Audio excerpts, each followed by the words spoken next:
When we talk about the foreign policy approach of the Albanese government, and we reflect on, you mentioned Milton Dick and the Parliament. I'm sure you were very interested to see the optics of it as well. The first time since World War II that you had Labor stretching right around that the horseshoe in the middle of the Parliament to the other side. It is quite a stark reminder of how successful that election was. And one of the things that we discussed during the campaign and certainly after it is the way that Anthony Albanese deals with the Australia-China relationship. I want to get your thoughts on the visit last week. What did you make of it? What's the wash-up of that visit in terms of Australia-China relations, but also Australia-US relations? Well, Kieran, I thought the visit was ill-advised in its duration and its symbolism. And its substance. Nothing of substance came out of the visit at all, absolutely nothing. Not a single agreement of any consequence whatsoever. All the putative talk about green steel, that's just fairy floss. You know, the idea that one day we'll have green hydrogen, which doesn't exist at the moment, and that one day the Chinese will be willing to pay a vast cost premium in order to build green steel because of their commitment to net zero. At the same time, they're opening coal-fired power stations, 1 or 2 a week. They finance massive coal-fired power stations to support their nickel operation in Indonesia, which was designed to crush our nickel industry, which it did. So I think that was all kind of flim-flam and fairy floss. I think China policy has become very dysfunctional under Albanese. It seems that it's quiet and therefore everything's great. But the government no longer has a dialogue with the Australian people about the strategic challenge that China poses. The government has told us this is the worst strategic environment Australia has faced in 80 years.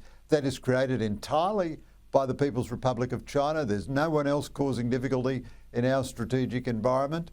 The government won't talk about this, and to pay such, grovelling kind of tribute to Xi Jinping at a time when the Australia-US relationship is a bit of a mess, and Albanese has no agenda with Donald Trump, no relationship with Donald Trump.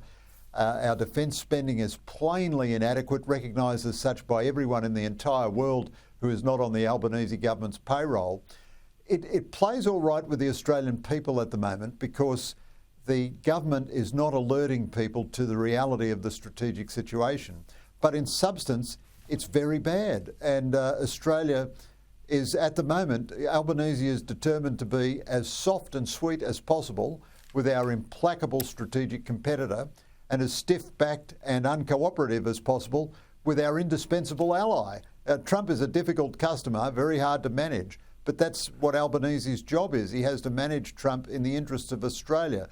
At the moment, I think the substance of our policy has become inimical to our national interest. He said upon return to your colleague Ben Packham in an interview with The Australian that this was his priority now, that he will be meeting with Donald Trump a number of times over coming months. What did you make of that, particularly given the Quad talks looming, a visit to the United States and the G20 also before the end of the year, Greg? Well, frankly, Kieran, for an ally as intimate as Australia, it's very unsatisfactory that the Prime Minister has no agenda other than that he hopes to catch up with Trump in the margins of some big multilateral meeting. Now, you can't get a straight answer from the Albanese government on anything at all, but we don't know if Albanese has tried to go to Washington to have a separate meeting with Trump. Frankly, he should have done that as soon as Trump was elected, but before he was inaugurated. But again, everything the Albanese government does in foreign policy is the lens of domestic politics. And the Albanese government thought there was no electoral benefit for them as a centre-left government to have any particular relationship with Trump. But all of the smart leaders around the world got in to see Trump as soon as he was elected, but before he was inaugurated, when he was happy. He was a bit flattered to have foreign leaders come and call on him, and therefore to establish a relationship with him. Now, lots of centre-left politicians have done quite well with Trump. Keir Starmer, obviously, Mark Carney. But now he just hopes that in the sideline, Albanese that is, just hopes in the sideline of the United Nations General Assembly in New York or of Quad or at the G20, there's no guarantee Trump will go to the Quad or indeed to the G20, or if he goes, that he'll be there more than a day. Albanese, I think, wants to have a 20-minute meeting and a photo op with no substance. He doesn't want to be in the White House and in the Oval Office. But you've got to have an agenda with Trump. He's got to show something, you know, in defence spending, in economic growth, in investment in the US, whatever. At the moment, Canberra has no agenda with the United States at all. It's plainly, the Defence Force is all but falling apart. There's no sustainment money. The existing assets can't keep up their tempo of operations. We are way behind in preparing to host the American subs, which are going to come here under AUKUS. I'm coming reluctantly to the conclusion the Albanese government might be quite happy for AUKUS to fall over, frees up the money, and they can blame it on Trump. But at this stage, there's no sign that they have any agenda with Trump at all. I think Albanese feels that he's under pressure on the Trump relationship, and therefore he made those remarks to Ben Packham.